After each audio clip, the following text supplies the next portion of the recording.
plus les cantiques, les cultes des réflexions que ce qui s'est passé dans les temples, quoi.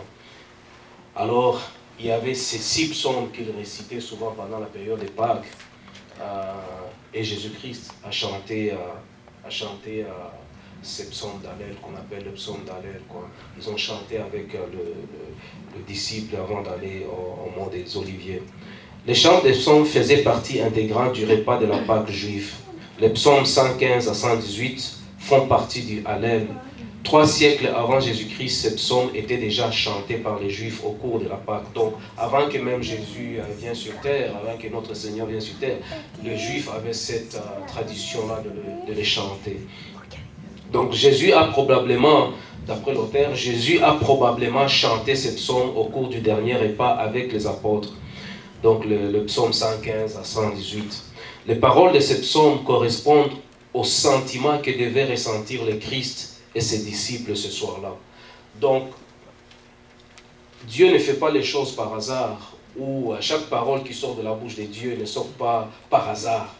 Donc, c'était planifié, c'était ces psaumes-là que Christ avait besoin pour faire face à ce qui... Parce que il était en chair, il était humain, il ressentait la même chose qu'un être humain. En tant qu'être humain, si tu savais que non, tu vas faire face à la croix, tu allais... Donc, c'était un être humain. Il avait aussi des ressentiments comme un être humain. Alors, pour s'encourager et pour passer à travers, donc pour se fortifier, ils ont chanté ces cantiques 118 et 115 et 118. Quelqu'un peut nous lire un peu le psaume 118, je pense.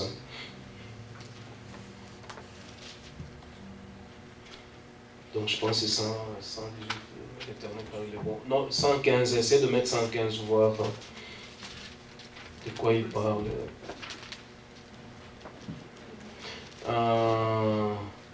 Voilà, non pas à nous, Éternel, non pas à nous, mais à ton nom donne gloire à cause de ta bonté, à cause de ta fidélité. Tu peux continuer. Pourquoi les nations diraient-elles, où donc est leur Dieu? Continuez. Notre Dieu est au ciel, il fait tout ce qu'il veut.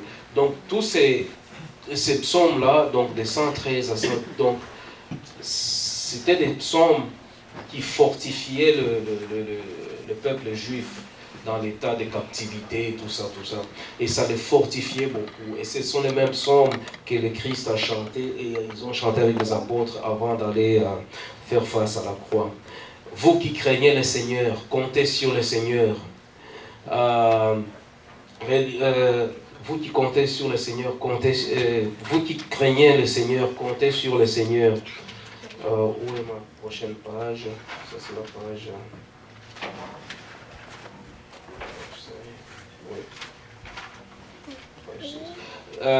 vous qui craignez, leur aide et leur bouclier, c'est lui. J'aime le Seigneur car il entend ma voix suppliante. Il a tendu vers moi l'oreille, et toute ma vie, je l'appellerai. Les liens de la mort m'ont enserré. Les entraves des enfers m'ont saisi. J'étais saisi par la détresse et la douleur, et j'appelais le Seigneur par son nom. Eh bien, Seigneur, libère-moi. Il en coûte au Seigneur de voir mourir ses fidèles. Quand j'étais assiégé, j'ai appelé le Seigneur. Le Seigneur m'a répondu en me mettant au large. Le Seigneur est pour moi, je ne crains rien. Que me feraient les hommes? Le Seigneur est pour moi, il me vient en renfort et je toise mes ennemis. La pierre que les maçons ont rejetée est devenue la pierre angulaire. Amen. Cela vient du Seigneur. C'est une merveille à nos yeux.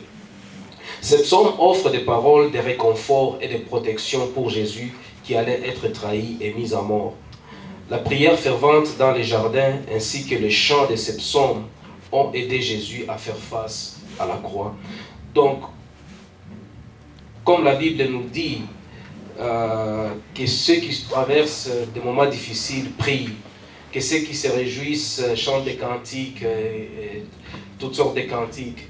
Donc, et les chants doivent nous édifier. Les chants, et ici on voit vraiment l'édification du chant à travers cet événement du Seigneur Jésus-Christ. Donc, Jésus-Christ est allé chercher des psaumes qui lui ont fortifié. Donc, les chants doivent nous fortifier. Les chants doivent nous édifier. Ouais. Ce n'est pas juste chanter pour chanter. Donc, même toi-même qui chantes, tu dois comprendre les paroles que tu chantes. Donc, tes adorations doivent être dirigées vers le Seigneur et non pas sur ceux-là qui sont assis sur les sièges. Donc, le Seigneur, ils ont chanté avec les apôtres et c'est là pour le fortifier et faire face à ce qui devait arriver. Donc, je disais, ce psaume offre des paroles de réconfort, de protection pour Jésus-Christ, qui allait être trahi et mis à mort. La prière fervente dans les jardins ainsi que les chants de ce psaume ont aidé Jésus à faire face à la croix. Les hallels chantés par Jésus, donc les psaumes, là, le psaume 100, donc je disais, il y a 6 psaumes, 113 et 118 jusqu'à 118.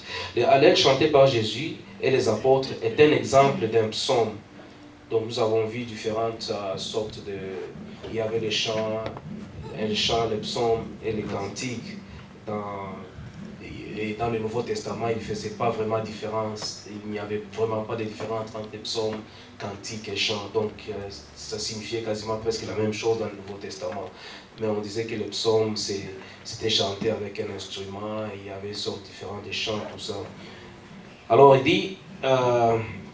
les hallels chantés par Jésus-Christ et les apôtres est un exemple de psaume chanté. Donc c'est un psaume, mais chanté. Le fait de chanter ce psaume n'implique pas nécessairement l'emploi d'un instrument de musique. Donc il est chanté sans instrument de musique. Donc s'il faut en croire les témoignages de ces deux évangiles, donc les deux évangiles là, Matthieu et Luc, donc ils n'ont utilisé aucun instrument. Donc ils ont juste chanté et puis ils sont partis au nom du livre. À l'époque de Jésus, on distingue nettement 4 genres de cultes dans le judaïsme.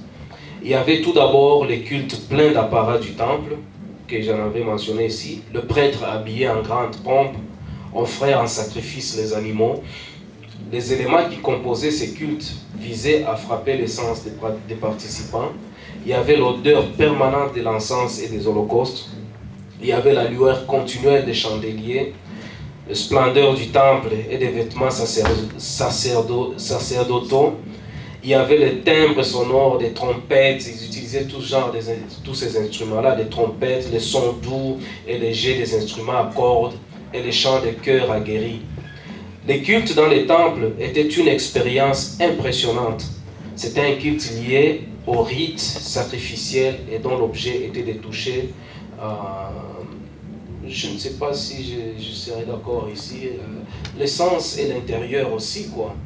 Donc, il n'y eut plus d'éclatants vêtements sacerdotaux. Non. Les cultes dans les temples étaient une expérience impressionnante. C'était un culte lié au rite sacrificiel et dont l'objet était de toucher plus l'essence. Quand je parle d'essence, l'huile, les autres, parce qu'il fallait, donc, même l'intérieur même. Il n'y eut plus d'éclatants vêtements sacerdotaux. Les chandeliers disparurent. Non. Les sacrifices d'animaux cessèrent avec la destruction du temple en 70 après Jésus-Christ. Donc, après la destruction du temple, je pense que c'est après la domination de l'Empire romain, tout ça, ils ont détruit les temples. Soit disant Jésus-Christ, on sait ça après Jésus-Christ, on sait ça de brûler de l'encens, il n'y eut plus d'éclatants vêtements sacerdotaux, les chandeliers disparurent. D'abord c'est après la capture du peuple juif, et puis il y a eu la destruction du temple par les Romains. Les chandeliers disparurent, de même que les trompettes et les autres instruments de musique de l'ancien culte, donc il n'y en avait plus. Dans le judaïsme, ces choses ne se trouvent que dans les cultes liés au temple. Donc les instruments, tous ces habits, tous les prêtres. Les temples détruits, ces éléments du culte disparurent avec lui. À propos des instruments de musique dans les cultes du temple, bon, ça c'est l'auteur qui parle de ça. Donc je sauter cela. Les instruments de musique dont on jouait dans le temple faisaient partie de ces différents accessoires du culte sacrificiel. En dehors de ces cultes sacrificiels, ces instruments n'avaient pas de fonction dans les cultes. Donc c'était des instruments uniquement utilisés pour ces temps-là, donc dans les temples. Et après cela, donc ils n'utilisaient pas, donc ça n'avait plus de fonction, donc ils n'utilisaient plus cela. Donc il y avait aussi les cultes liés à la synagogue. Donc ça c'est, bon ça des temples, ils utilisaient les instruments et autres, mais dans la synagogue, ils n'utilisaient presque pas les instruments, quoi. Donc il y avait aussi les cultes liés à la synagogue et qui apparut après la destruction du premier temple au cours de l'exil babylonien. Dans l'exil, les Juifs avaient cessé les cérémoniales liées au sacerdoce et au sacrifice d'animaux tels qu'ils se pratiquaient dans le temple. Les cultes de la synagogue étaient moins liés aux perceptions des sens. C'était davantage un culte lié à la réflexion. Ces cultes étaient une source d'inspiration à travers la réflexion plutôt qu'au moyen du cérémonial extérieur ou des sensations. La lecture des écrits bibliques, les prières et les chants du psaume constituaient l'essentiel du culte dans les synagogues. Jésus a participé à ce type de culte lorsqu'il était à Nazareth. Vous pouvez lire cela dans Luc 4 et 6. Quelqu'un peut nous lire parce que Jésus-Christ a participé aussi à cela. Luc 4 et 6. Du nom de Jésus, je te donnerai toute cette puissance et la gloire de ces royaumes. Luc 4 et 6. Hein. Oui, c'est ça? Je te donnerai toute cette puissance et la gloire de ces royaumes. Non, ce n'est pas ça. Non, attends un peu. Hein. Attends un peu, ce n'est pas ça. Luc 4 et 6, 190.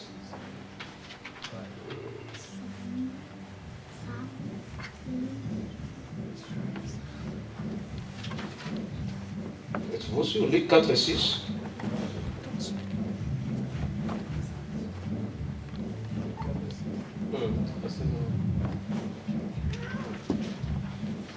Non, Luc 4 et 16 plutôt, c'est moi qui s'est trompé, j'ai besoin des lunettes. Luc 4 et 16.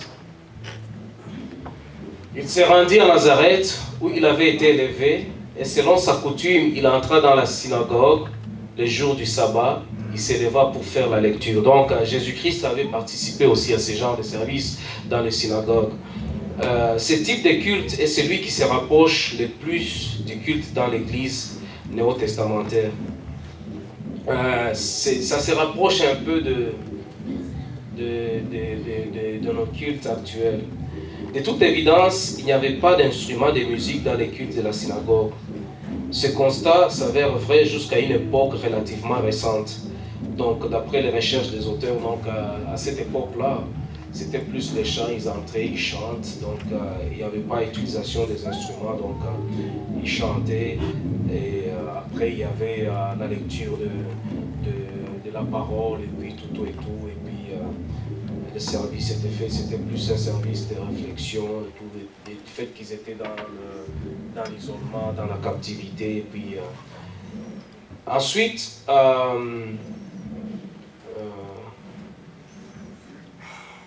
tu peux nous lire 7, non, 7 c'est correct. C'est correct, le verset 6 c'est correct. Donc, les cultes de l'Ancien Testament et du Temple étaient compatibles avec l'Ancienne Alliance, mais ces cultes n'étaient qu'une ombre de la réalité à venir. Les cultes sous la Nouvelle Alliance est d'un tout autre ordre. Lorsque Jésus a observé la fête de la Pâque, il ne l'a pas fait pour transmettre un modèle à l'Église.